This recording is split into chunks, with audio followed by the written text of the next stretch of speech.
Bonjour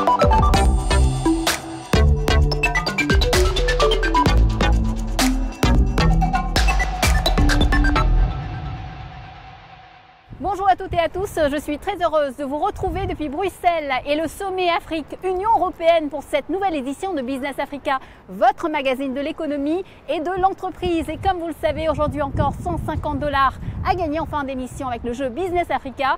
Mais tout de suite, voici les titres. Le commerce intra-africain va-t-il décoller? Cap sur la foire de Parakou au Bénin, une occasion de développer les affaires entre Africains.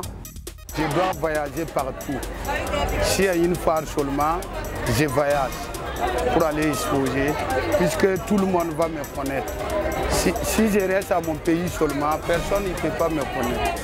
Les relations entre l'Union européenne et les pays d'Afrique, des Caraïbes et du Pacifique vont faire peau neuve avec le nouvel accord de Samoa. C'est le seul accord où le gouvernement se retrouve et volontairement, personne n'est obligé.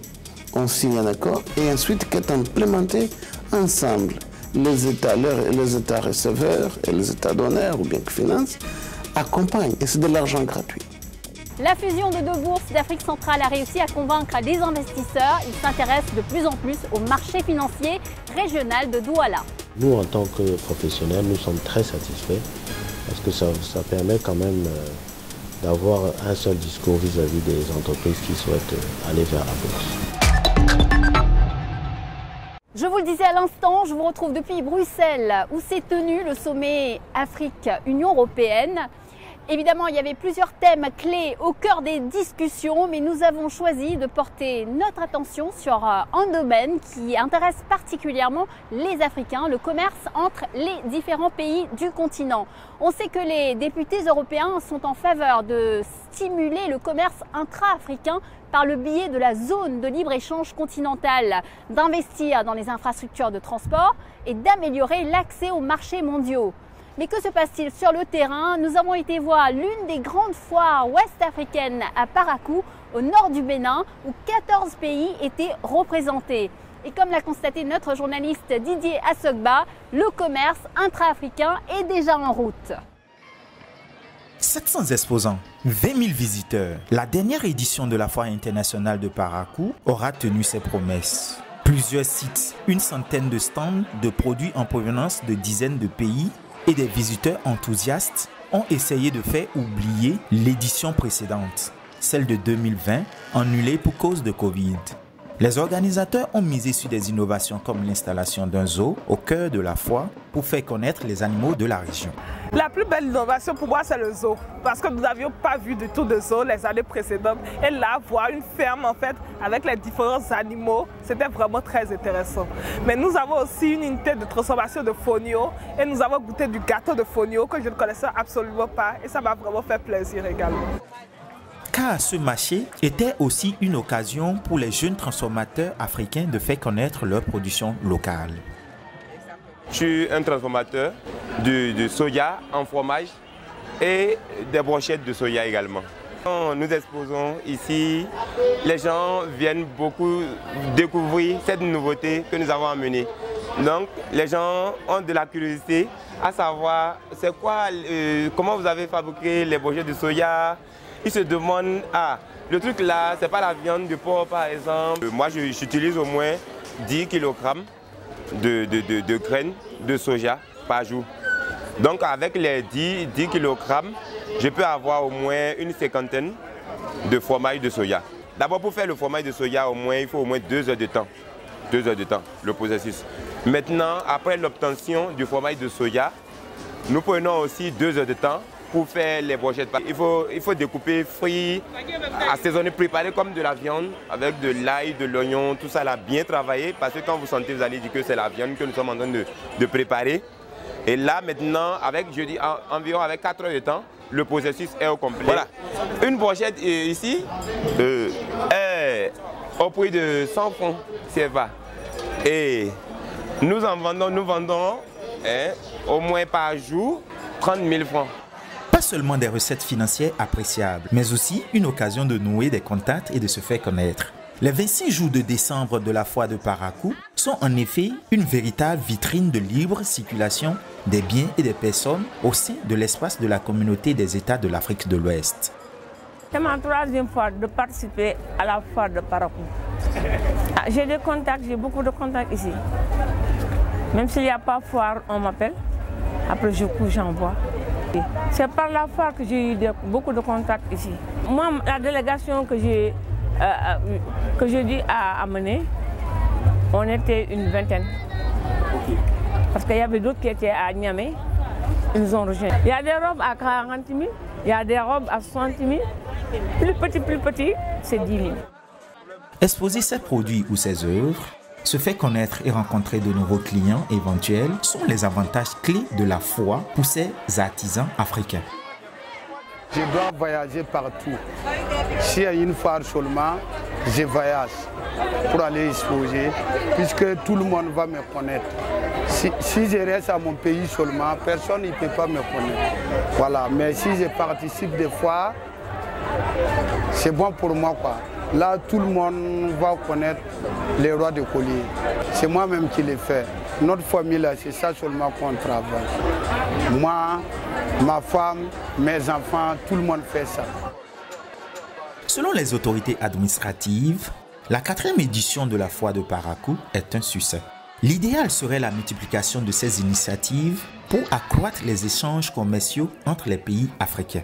Selon un rapport de la Conférence des Nations Unies pour le commerce et le développement, en 2017, les exportations intra-africaines ne représentaient que 16,6% des exportations totales, contre 68,1% pour les exportations intra-européennes. C'est le pourcentage le plus bas de toutes les régions du monde.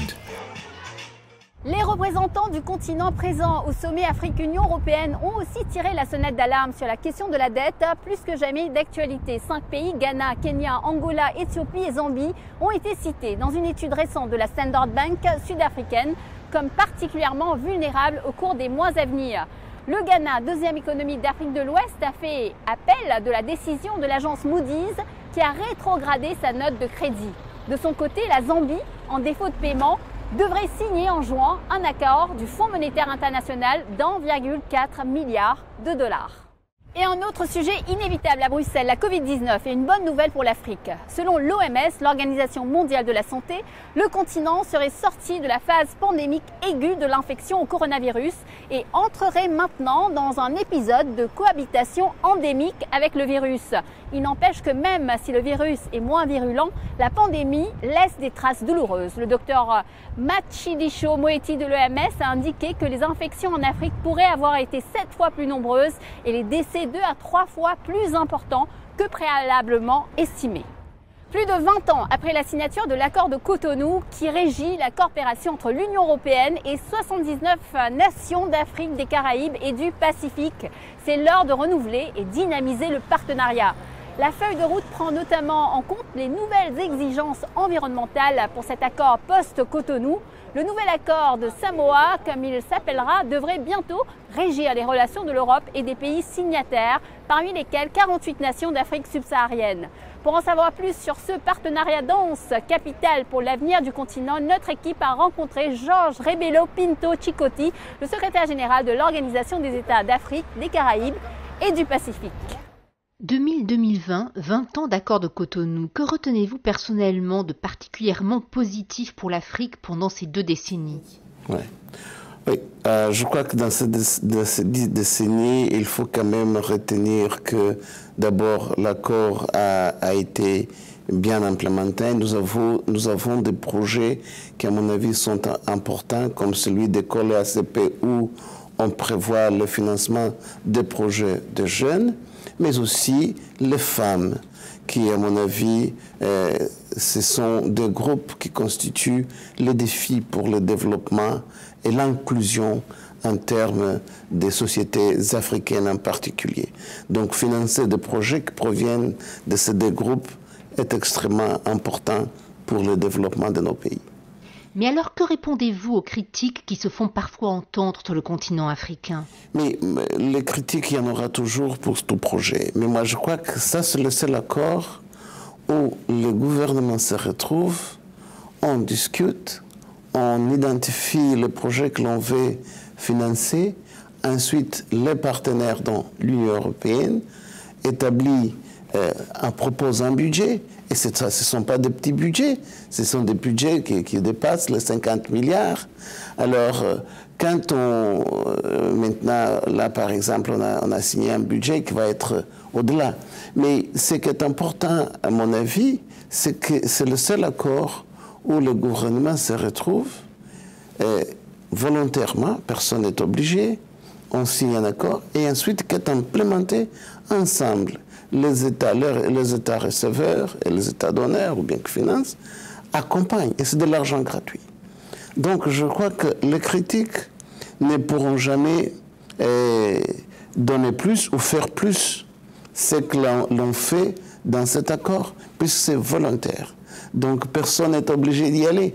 Si vous ne voulez pas, vous n'y allez pas, et naturellement, vous n'êtes pas partie de l'accord. Je crois que c'est l'accord le plus mûr, puisqu'on se retrouve, on discute, ensuite on y va. Vous ne voulez pas, bon, mais vous n'y allez pas. Mais je crois que jusqu'ici, ça a beaucoup aidé pour le développement de nos structures socio-économiques.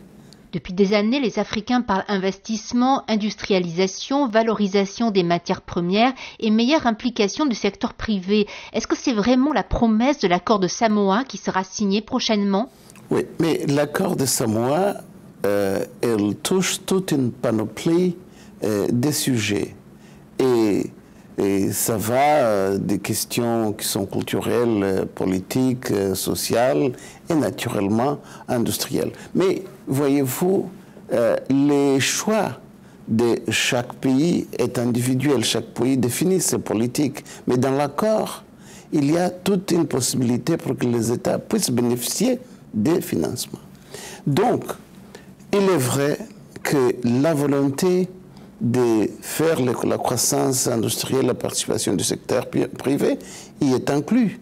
Mais à part ça, à travers la Banque d'investissement européenne, aujourd'hui, il est encore prévu qu'elle puisse jouer davantage un rôle pour aider nos économies.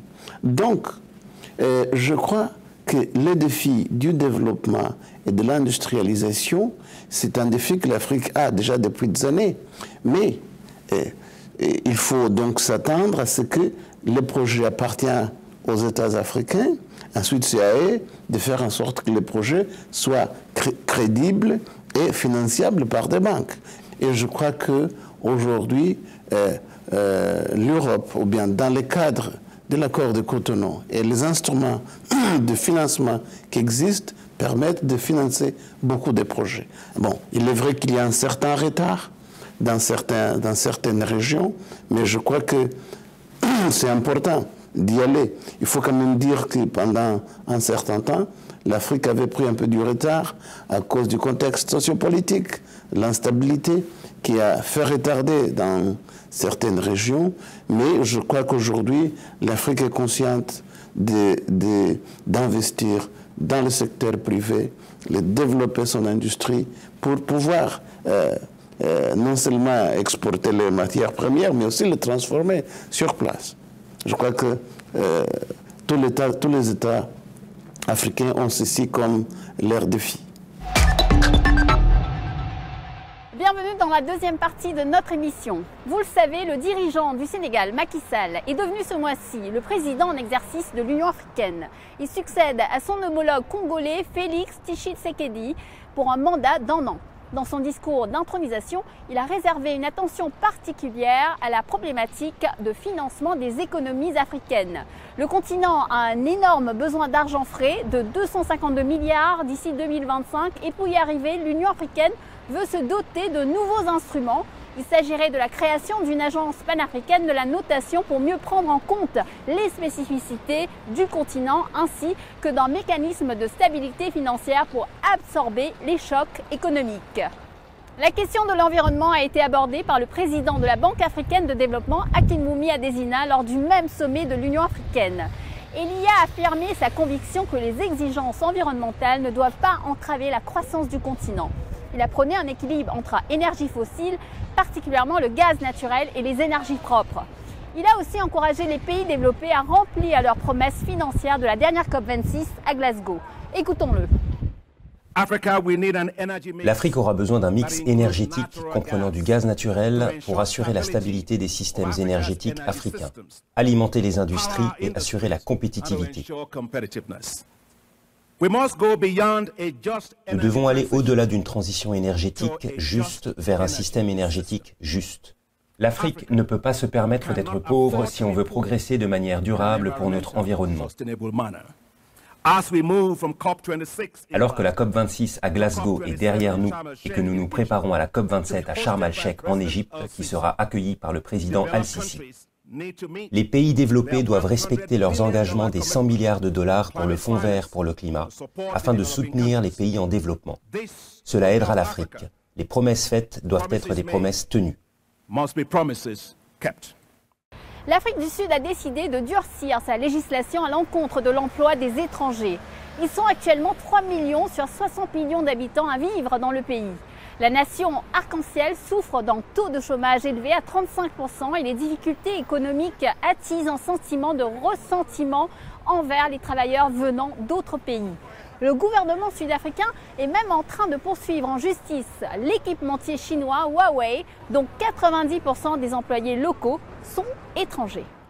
Cap maintenant vers l'Afrique centrale, où les deux marchés financiers de la CEMAC, la Communauté économique et monétaire de l'Afrique centrale, ont fusionné.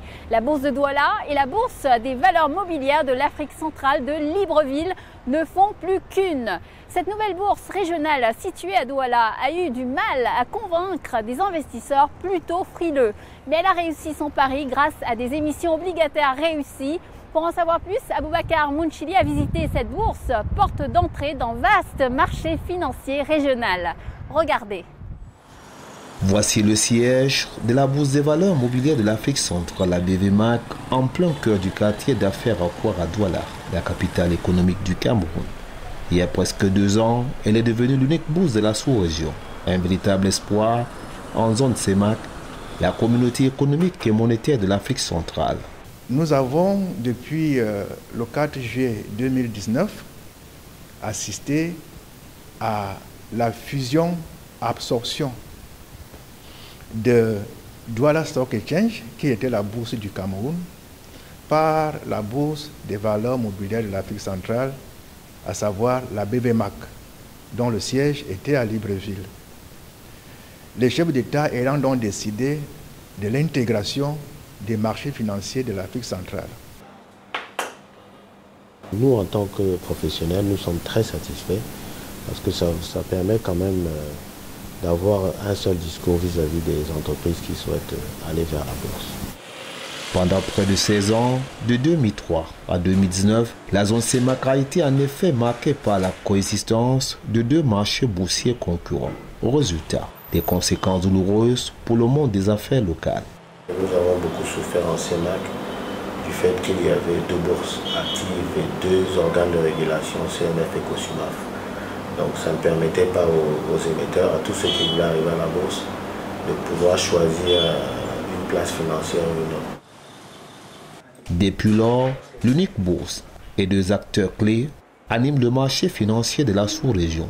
Tout d'abord, le régulateur, qui est la commission de surveillance du marché de l'Afrique centrale, la COSUMAF. Ensuite, la Banque des États de l'Afrique centrale, la BEAC, qui assure la fonction de banque de règlement. Au-delà donc de ces acteurs centraux, nous avons une quinzaine de sociétés de bourse qui sont agréées par le régulateur, dont le rôle est de servir de l'intermédiation entre le public qui a besoin d'investir et les émetteurs. À côté donc de ces acteurs qui sont les intermédiaires, il y a bien entendu, n'est-ce pas, les opérateurs économiques eux-mêmes. Car sans opérateurs économiques, c'est-à-dire sans investisseurs, sans émetteurs, il n'y a pas d'échange sur le marché financier. Allos Finance Cameroun est une entreprise qui fait dans le crédit bail. Elle est parmi les premières entreprises de la sous-région Afrique centrale à avoir compris que l'arrivée de la bourse représentait une grande opportunité pour le milieu d'affaires de la sous-région. Pour l'expérience, au début on avait quelques interrogations Mais je dois dire que ça a plutôt été une belle expérience, une belle réussite. Les acteurs du marché boursier sur l'Afrique centrale, en fait, sont véritablement à l'écoute des entreprises. On cherchait 8 milliards, on a eu un taux de souscription de 110%. Ça veut dire qu'il y a vraiment un besoin pour les investisseurs institutionnels sur ce marché. Aujourd'hui, depuis 2-3 ans, on est coté à la bourse de Douala et ça se passe très bien. Comme cette entreprise, d'autres, au fil du jour, frappent à la porte de la BVMA pour profiter du mécanisme de mobilisation du financement et d'épargne différents des circuits classiques que représente la bourse. C'est le cas de la régionale du microfinance camerounaise, avec des fonds propres de l'ordre de 10 milliards de francs CFA qui affiche l'ambition de se transformer en banque universelle et cherche à augmenter son capital de l'ordre de 15 milliards. Nous avons fait cette opération financière capitale en tant qu'arrangeur chef de file. Nous sommes relativement satisfaits à ce jour de la popularité de l'opération au niveau des petits porteurs. Les gens ont répondu favorablement. Donc nous avons aussi bien beaucoup de gens du Cameroun, bien entendu, mais aussi des Tchadiens, des Gabonais, des Congolais. Donc voilà le type d'opération qui doit se multiplier.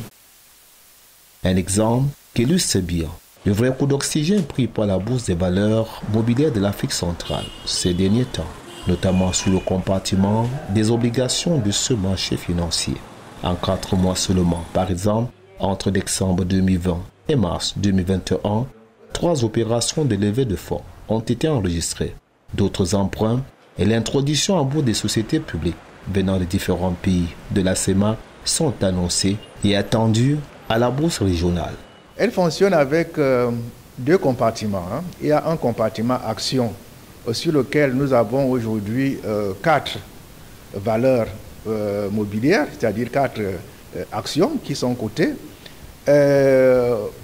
Un compartiment obligations où nous avons une douzaine de lignes obligataires qui sont également cotées, avec, nous pouvons dire aujourd'hui, une capitalisation encore insuffisante, qui ne traduit pas de façon sincère le niveau de l'activité économique, n'est-ce pas, des États et des économies de la sous-région.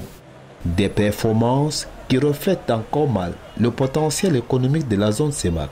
Les responsables de la bourse et les intervenants du marché sont bien conscients que les défis sont énormes et les actions à entreprendre urgentes.